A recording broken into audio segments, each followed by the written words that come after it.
Olá pessoal, então vamos para mais uma questão de trigonometria, né? Trigonometria básica, trigonometria no triângulo retângulo. E vamos direto ao que interessa, né? Então, na questão fala o seguinte: uma pipa, né, é presa a um fio esticado que forma um ângulo de 45 graus com o solo, né? Afirma que o comprimento desse fio é de 80 metros e com base nisso quer saber a altura dessa pipa, né, em relação ao solo. Gente, vamos para a questão, tá? Então, deixa eu te trazer aqui o que a questão está falando ali no texto, né? Está narrando, então a gente vai aqui tentar te explicar de uma forma mais simples, tá? Então, olha só. Aqui alguém está esticando a pipa, né? A pipa lá nos altos, tá? Então, pipa bonitinha. E aí, na questão tem que essa pipa, né? Ela forma uma angulação, né, uma abertura, na verdade, ali a linha da pipa, né? Foi esticada. Ela forma uma abertura aqui, ó, de 45 graus com o solo, tá? Então, é uma abertura ali entre a linha da pipa e a região que delimita o solo, beleza?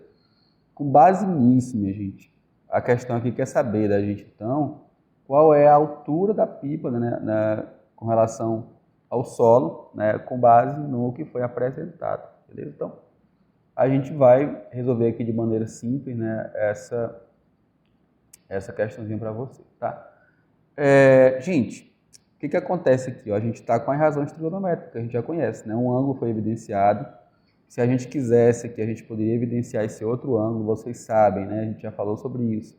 Que os dois ângulos aqui em questão, eles são complementares, isso quer dizer que a soma dos dois dá 190 graus, 90 graus nessa soma, visto que esse ângulo aqui está fixado, por isso que a gente chama de triângulo retângulo, porque tem um ângulo reto, né? Que a gente chama para ângulos que medem 90 graus. Então, aqui, se você quisesse, você poderia vir, né, aqui e expressar essa medida de 45 graus também, tá? Gente, o que eu te falo? Os lados, né, que estão aqui opostos aos ângulos, eles são reflexos daquele ângulo que está ali, quer dizer, na figura toda a gente vai ter as proporções ali respeitadas. Então, a abertura que existe aqui, ó, que é esse tamanho H, ele é um reflexo daquele ângulo de 45 graus, tá? Você poderia observar ainda que esse valor que está aqui, ó, não está sendo pedido na questão, só para a gente observar mesmo isso, né? Ele é um valor que vai ter a mesma medida que tem o H. Por quê, professor? Porque o ângulo ali de referência é o mesmo ângulo, tá? Então, essa medida aqui também era o H, tá? Você poderia pensar assim também, tá? Então, já fica atento, né, que nesse tipo de questão, as medidas aqui dos catetos, né, são medidas iguais. Por quê? Porque os ângulos são iguais, beleza? Então, vamos resolver a questão, né, de maneira simples, para você não ter dificuldade. Pegando aqui como referência o ângulo que foi apresentado, a gente tem que o H ele é o cateto oposto a esse ângulo, beleza? E o 80, né, aqui ele é o maior dos ângulos, ele está oposto ao ângulo de 90 graus, então ele é o maior dos ângulos, isso aqui a gente dá o nome de hipotenusa, tá? Então aqui, hipotenusa, eu tenho cateto oposto ao ângulo e tenho hipotenusa. Gente, obviamente, né, a gente já viu esse assunto detalhado, isso aqui só pode estar se referindo, né, à medida que a gente chama de seno, tá? Então, aqui, ó, para você verificar bonitinho, você precisa ter isso aqui na sua mente, tá? Então, as razões trigonométricas das quais estamos falando são essas, né? Quem trabalha com cateto oposto e hipotenusa, tá aqui, ó, é seno, tá? Então, você poderia trabalhar com seno livre. É claro que como o ângulo está de 45 graus, até se você colocasse o cosseno, daria a mesma coisa. Por quê, gente? Por que daria a mesma coisa? Porque a gente vai observar, aqui na tabela, quando a gente for fazer a substituição, que tanto o valor do seno quanto do cosseno de 45 graus, ó, a senha é a mesma, tá? Então, seno e cosseno de 45 graus possuem a mesma senha, que é raiz de 2 sobre 2. Então, ali qualquer ângulo que você pegasse como referência, não ia mudar o resultado final da sua questão, beleza? Então, eu estou trabalhando com cateto oposto e hipotenusa, né? Eu disse para você, com base nas observações que a gente fez ali, a gente poderia aplicar seno ou poderia ser cosseno também, tá? Como eu peguei como referência esse ângulo aqui na esquerda, eu vou aplicar seno então, tá? Então, seno de 45 graus. Gente, tem que escrever, tá? Não tem jeito. É igual, né? O cateto oposto ali está representado pelo H e a hipotenusa está representada pela medida de 80 metros, tá? Eu vou colocar aqui somente 80, depois no final a gente devolve a unidade de medida ali que foi expressa. Lá na tabelinha, que vocês sabem que a gente precisa utilizar, essa senha é raiz de 2 sobre 2, tá? Então aqui ficou raiz de 2 sobre 2 igual a H sobre 80, né?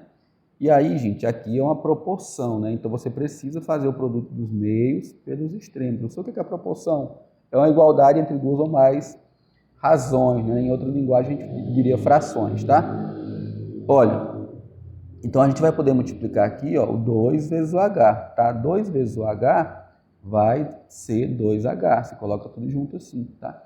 E 80 vezes raiz de 2. Gente, coloca o 80, sempre coloca o número aí no caso, né, que está sozinho, à frente do radical, tá? Não fica interessante você colocar depois do radical, porque vai gerar uma confusão ali, se esse número está dentro do radical ou está fora do radical. Então, para não gerar dúvida, a gente coloca esse número sempre antes, ele está multiplicando o radical, beleza? Então, ó, o H, então, vai ser 80 raiz quadrada de 2, né? Esse 2 aqui, ele está multiplicando aqui, ó. Então, no próximo passo, ele passa dividindo, tá? Passa uma operação inversa. E aí, para fechar a continha, o que você pode fazer aqui, ó? Você pode simplesmente simplificar o 80 por 2, tá? Dividir. Isso aqui dá 40 como resposta, né? Então, a gente vai deixar o nosso resultado final aqui bonitinho. Isso aqui era 40, que multiplica a raiz de 2. Era a nossa resposta final, né? Era uma resposta que poderia representar ali, nesse caso, a altura, né, da pipa com base no que foi apresentado ali no contexto, beleza? Então, deixa eu só diminuir aqui um pouquinho a nossa tela, para que você possa visualizar 100% aqui da questão, né? E não ter dificuldades, tá? Então, com base no contexto ali, né, essa resposta aqui poderia ser 40 raiz de 2, né, metros, tá? O que você poderia fazer diferente era só, de repente, substituir a raiz de 2 por uma aproximação, né? Então, aqui a nossa questão estaria respondida. Espero que você tenha entendido a questão. Refaça a questão com calma, faça outras questões parecidas, tá? E certamente seu aprendizado vai estar aí consolidado, beleza? Minha gente, é isso. Um abraço, a gente se vê na próxima aula.